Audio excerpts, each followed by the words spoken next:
নমস্কার, আমি রিপা। একাকাশ গল্প চ্যানেলে আপনাদের সবাইকে স্বাগত। আজ আপনাদের বড় অদ্ভুত একটা ভৌতিক ঘটনা শোনাব।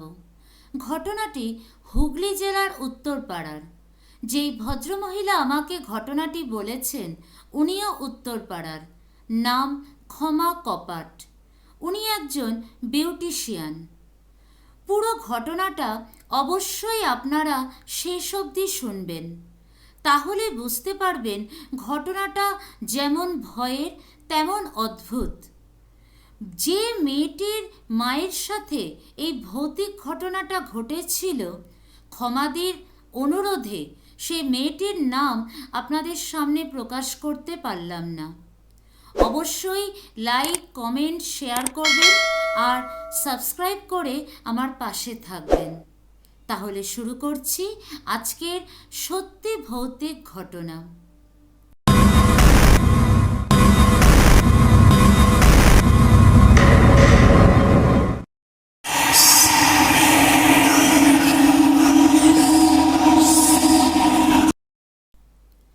ঘটনাটা 2008 সালের।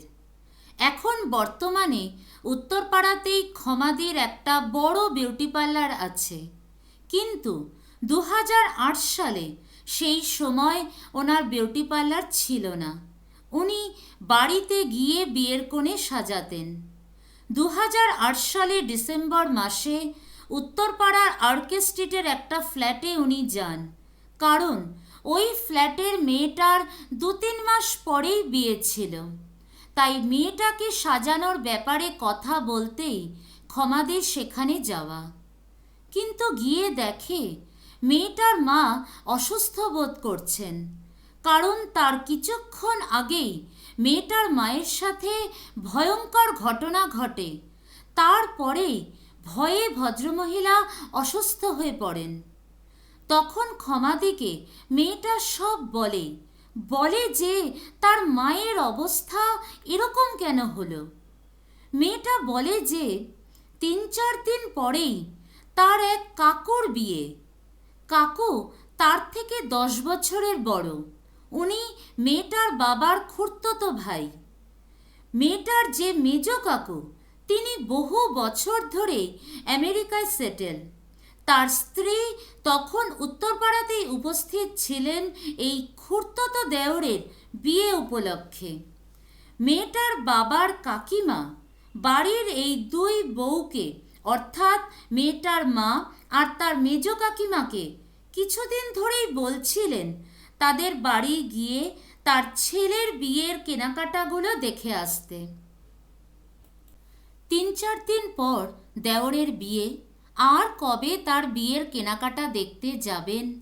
তাই সেদিনই, মানে যেদিন ক্ষমাদি মেয়েটার ফ্ল্যাটে গিয়েছিল, সেদিনই তার মা আর কাকিমা দুজনে মিলে বিকেলবেলা উত্তরপাড়ার টাউন স্কুলের ওখানে মেয়েটার কাকুর বাড়ি যায় বিয়ের কেনাকাটা দেখতে।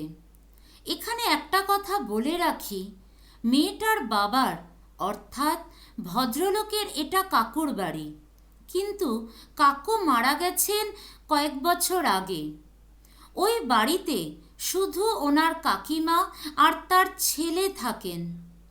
বহু পুরনো দোতলা বাড়ি, কিন্তু ওই বাড়ির একটা রহস্য আছে, সেটা মেয়েটার বাবা জানতেন, কিন্তু উনি ওনার স্ত্রীকে কোনো দিনও কিচ্ছু বলেননি।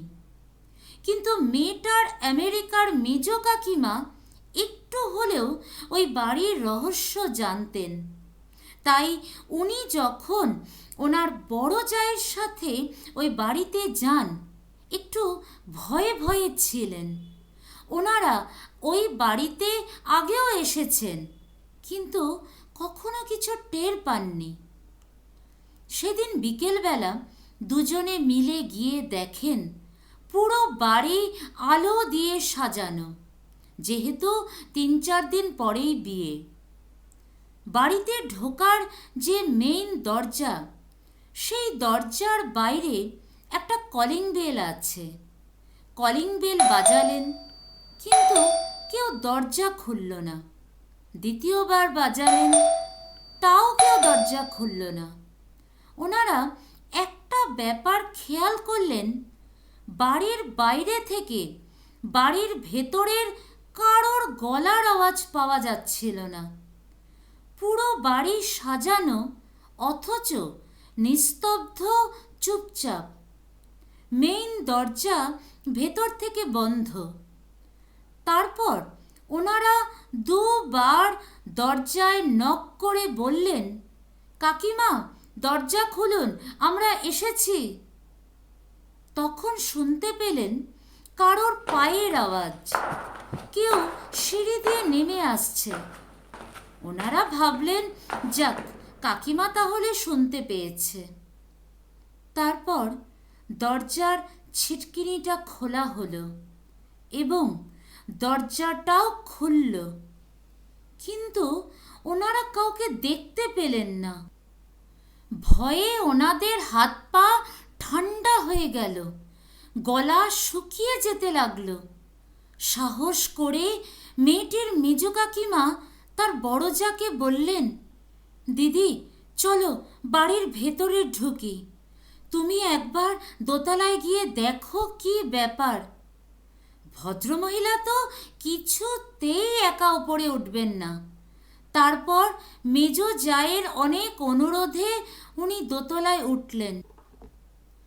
দোতলায় গিয়ে দেখছেন সব ঘরের দরজা খোলা।